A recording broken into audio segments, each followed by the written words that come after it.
You might have heard of this one already. Maybe seen a poster or trailer and thought, that looks alright. Maybe I'll get to it, maybe I won't.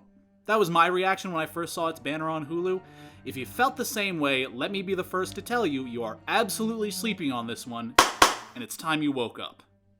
The Old Man is a spy thriller starring Jeff Bridges as Dan Chase, an aging covert operative who wants nothing more than to be left alone with his two beautiful Rottweilers, but is pulled out of retirement when, seemingly at random, the government has picked his scent back up and sends agents to capture him. He's not the only old man in this one, however. John Lithgow is also in tow as Harold Harper, an FBI bigwig with no small amount of history with Chase. Watch as these two elder statesmen go head-to-head in a pursuit that jumps state lines and crosses international borders in the #1 pulse-pounding action blockbuster of the summer, Fridays on FX. And if all you've seen is the marketing, then it would be pretty understandable for you to think that's all the show has to offer, but believe me, there's a little more going on under the hood of this one. For starters, Dan is haunted. Memories of his dead wife keep slipping into his mind, and it's clear he's still carrying a lot of guilt for his past. He's also in regular contact with his daughter, whose mere existence makes it pretty hard to just run from the authorities. The Old Man isn't just a cute title either. This dude is getting up there. Creaking joints, pissing 3 times a night, annoying doctor's tests, the works. And those are all interesting wrinkles on the espionage genre, but they're not why I'm recommending this show. Of all things, it's the exposition. Subtlety is the name of the game here. There isn't a single line in the pilot that isn't pulling double duty, both as direct communication and character development. They give the characters only as much information as they need, while implying all the information the audience could want. These are characters with long, winding histories that we know very little about at the start. Chase and Harper clearly used to work together, but where and how long and doing what is intentionally hidden from us.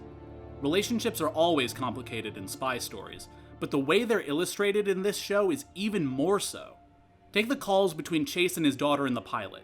The first one leads you to believe that they have a pretty standard father-daughter relationship, and that he's managed to hide his past from her. But then in the next call, they're talking about having to run from the feds, and we think, oh, she must know all about his career as a spy. But in their last call, Dan makes it clear that there are pieces of his past he's hidden from her out of a fear that she would never look at him the same way again if she knew the details. And as an audience, we're left adrift. Does she know everything? Does she know anything at all? The way that conversation plays out really blew my hair back.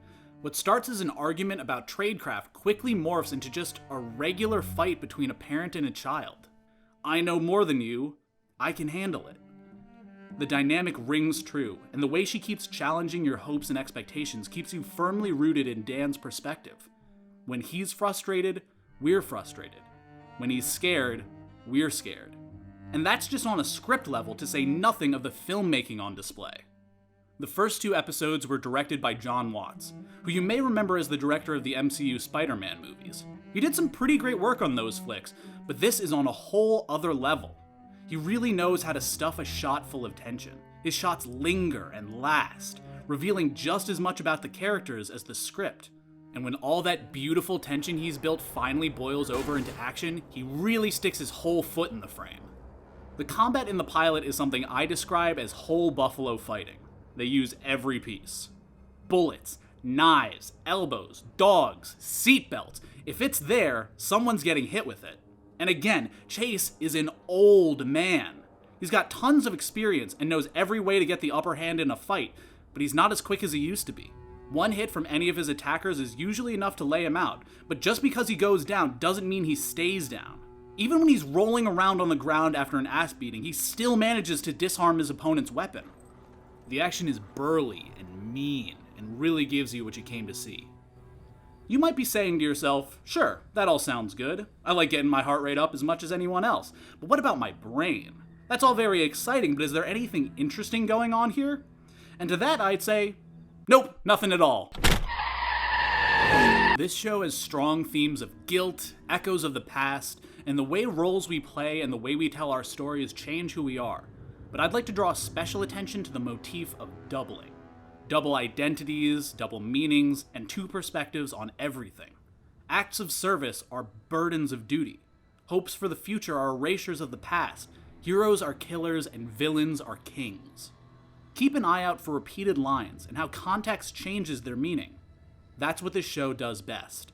It establishes a premise, and then, at every turn, it complicates it.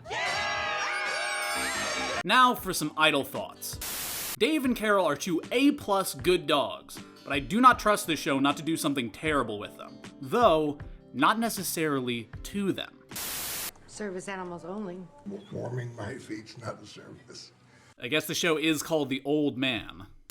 John Lithgow should never say the word fuck. That man sounds so fucking weird.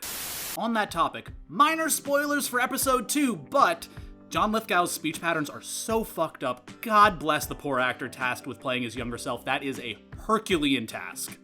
I was sold on the show well before this, but when Chase grabbed his jacket to make it easier to choke a dude out, that was when I knew the show was really gonna work. And lastly, a called shot.